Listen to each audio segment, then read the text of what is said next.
O Senhor esteja convosco. Ele está no meio de nós. Proclamação do Evangelho de Jesus Cristo segundo Mateus. Glória a vós, Senhor. Depois que a multidão comera até saciar-se, Jesus mandou que os discípulos entrassem na barca e seguissem à sua frente para o outro lado do mar, enquanto ele despedia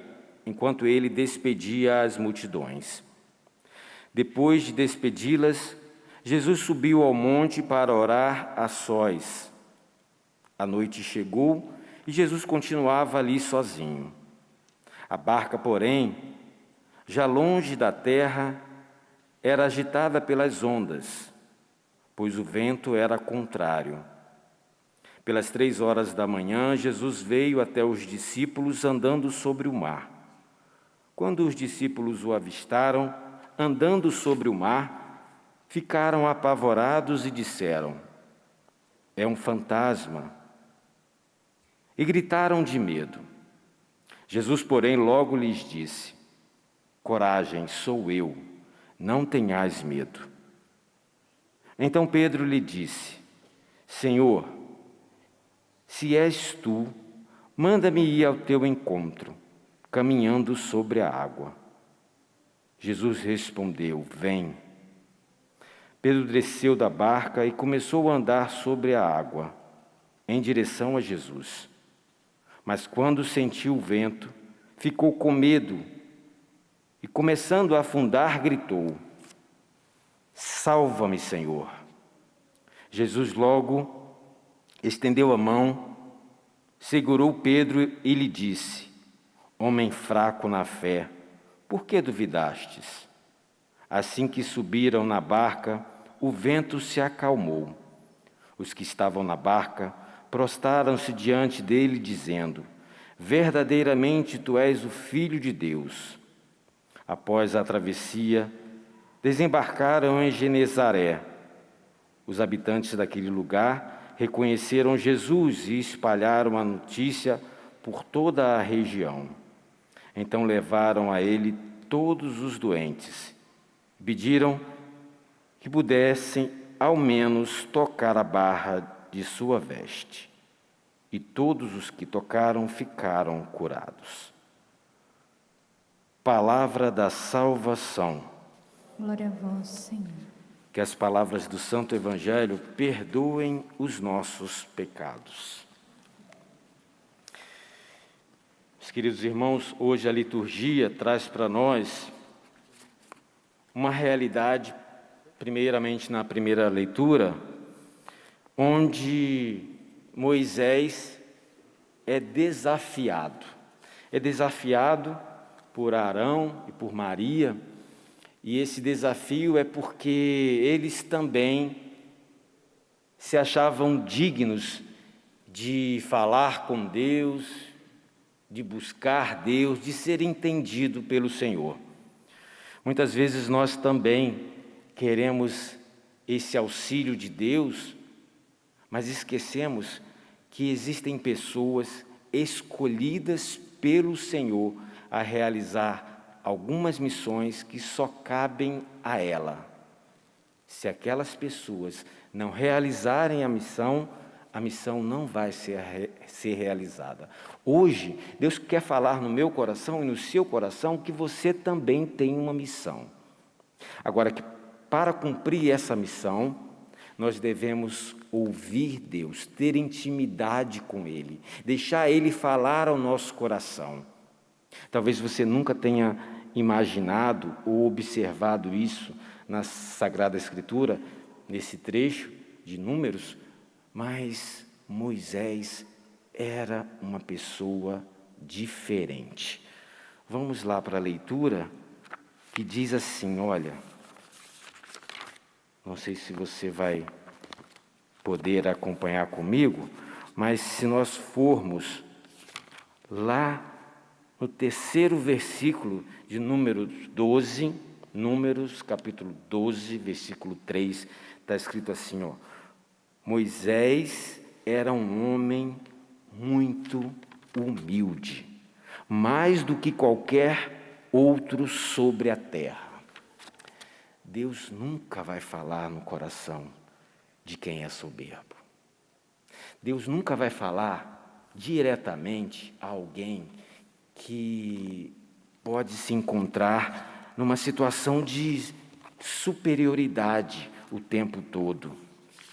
Deus nunca vai falar ao coração de quem se acha autossuficiente para realizar a missão, para entendermos qual é a nossa missão, para ouvirmos a Deus e assim realizar a missão, precisamos ser pessoas humildes. Hoje Deus vem falando de humildade, sabe por quê? Porque às vezes, diante da realidade que a gente vive, parece que fica tudo tão complicado, a ponto da gente deixar de ver o óbvio. E o óbvio é que Deus é Deus e sempre será desse jeito. É Ele que faz, é Ele que realiza. Eu preciso me colocar abaixo dele, não porque eu sou, infinitamente pequeno, não é isso. É porque Deus é Deus. E não há ninguém maior do que Ele. Se Ele quiser fazer desse jeito, Ele vai fazer desse jeito porque Ele é Deus. E às vezes a gente fica meio que brigando com Ele, né? Deus, por que fez desse jeito? Eu tenho uma solução muito melhor, Deus, do que essa. Não, meu querido e minha querida, hoje, Deus quer que você retome a sua vida. Olha o que está escrito na oração, que é a oração de toda semana, que a gente chama de oração do dia da missa de hoje. Está escrito assim, olha, o padre anotou aqui, o padre vai achar já. Está aqui, olha. Ele vem a nós com sua inesgotável bondade. A oração do dia de hoje. Depois você pega lá e dá uma olhadinha. Ele é o nosso guia, Ele nos restaura, Ele nos renova. É Ele, é Deus que faz isso. Nós precisamos contar cada vez mais com Ele.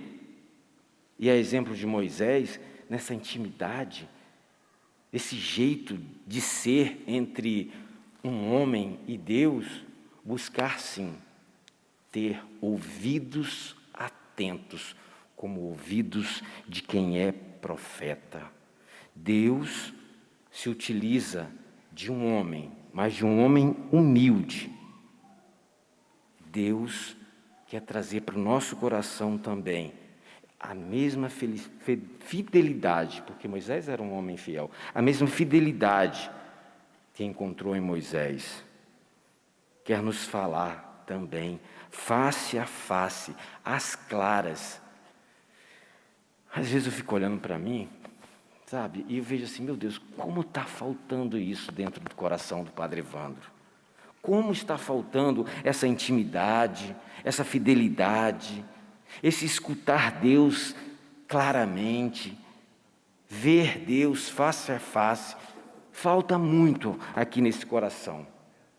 Mas se você, por acaso, também se enquadra nesse tipo de pessoa que está faltando alguma coisa na intimidade com o Senhor, saiba que Ele é o primeiro a se colocar como alguém que quer receber você, do jeito que você está, do jeito que você é. E Ele não vai se cansar, Ele não vai desistir de tudo que é a sua vida hoje para ter esse encontro de intimidade. Basta que a gente o procure. É disso que fala uma pessoa humilde. Vai procurando Deus, vai procurando Deus. Deus, não estou pronto, mas eu vou procurando o Senhor, eu vou procurando o Senhor. Eu vou suplicando esse nosso Deus. E por falar em súplica, nós temos esse texto do Salmo 50, que é uma grande poesia, mas é um reconhecimento de que muitas vezes nós praticamos o que é mal aos olhos de Deus, e por isso queremos receber dele toda a misericórdia. Muitas vezes nós nos afastamos, mas a sentença do Senhor, ela é justa. E aí nós precisamos permitir. Cria em mim, Senhor, um coração que seja puro para realizar aquilo que é a tua vontade. Depois, o evangelho de hoje traz para nós uma realidade de medo. Pedro, amigo de Deus, convivendo com o Senhor, sentiu medo. Interessante porque essa passagem de Mateus vem logo após da multiplicação dos pães. Foi ontem, não é? Dá continuidade. Mas diante de tudo aquilo que já foi visto, pasmem, aqueles homens ainda sentiam medo. Medo, porque talvez não tivesse um coração cheio de amor por Deus, a ponto de confiar inteiramente. Se você quiser saber se ama a Deus, olhe para dentro do seu coração e verifique se lá existe medo, existe desconfiança. Essa semana eu tive em missão, graças a Deus, esse mês, todos os finais de semana eu tive em missão, exceto o PHN. E eu visitei uma senhora. Eu vou falar rapidinho porque meu tempo está acabando já. Visitei uma senhora chamada Débora.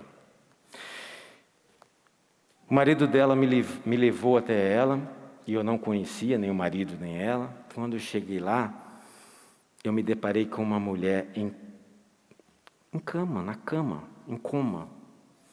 Na verdade, ela estava consciente, parecia consciente, mas já tinha 8 anos que ela não levantava da cama. E eu fiquei impactado, porque a gente não está preparado para uma realidade dessa, não é? Chegar na casa de alguém e ver a pessoa lá, com aqueles aparelhos todos, um home care, aquele oxigênio desse tamanho. Eu falei, meu Deus do céu. E aí eu fui adentrando na história. Eu comecei a perceber que quando isso aconteceu, ela estava grávida. E a consequência também foi para o menino, que é autista hoje. E fiquei olhando para aquele homem. Já fiquei encantado com o amor que eu estava vendo naquele homem. Porque ele falava, padre, vai visitar minha esposa, padre, vai lá em casa. E eu cheguei lá, me deparei com essa cena. Só que eu fui entrando mais um pouquinho na vida deles, uma horinha que eu tive com eles, e eu descobri que ela, quando casou com ele, era cadeirante. Falei, misericórdia, é muito amor, gente. Ele casa com uma cadeirante, resolvem ter um filho, o filho nasce daquele jeito, né?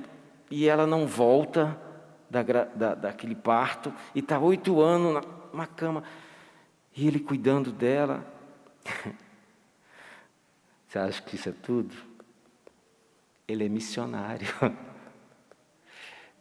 E aí ele sai para pregar, ele sai para evangelizar. Aí nessa hora eu descobri que eu não sou nada nessa vida. Se eu tivesse uma centelha de amor que aquele homem sente, meu Deus, eu seria tão melhor na minha vida. Hoje, nós precisamos olhar para exemplos como esse. E aí, graças a Deus, ele me levou naquela casa. Foi 1 horinha antes da missa que eu passei lá.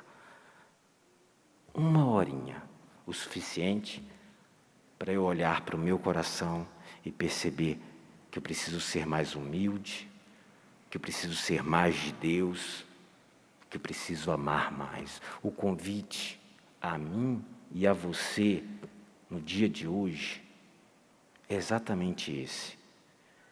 Como Moisés, como a fé de Moisés, sabendo que Deus, Ele tira todos os nossos medos, como está no Evangelho, que a gente se apresente diante dEle. Por fim, prometo que agora é por fim mesmo, eu queria que a Lu se levantasse. Lu, levanta aí para o povo, por favor. A Lu é aquela ministra ali. É Luciana, mas para os íntimos é a Lu. Você não sabe o que passa na vida da Lu. Eu sei. Eu sei como é difícil ela estar aqui toda terça-feira servindo. Eu sei das dores que ela sente. Eu sei daquilo que está no coração dela. Porque a Lu não tem toda essa saúde que você tem. Mas ela não desiste. Eu olhando para testemunhos como esse, como o da Débora, como o do Giovanni, como o da Lu, que a gente precisa seguir a nossa estrada. Eu não vou dizer aqui o que a Lu tem, porque eu não fui autorizado a isso. Mas eu sei que se ela está aqui hoje, é porque ela tem muito amor a dar a Deus. E ela dá isso com muita alegria, porque ela já entendeu que é sendo de Deus que a gente vai chegar na vida eterna. Louvado seja o nosso Senhor Jesus Cristo.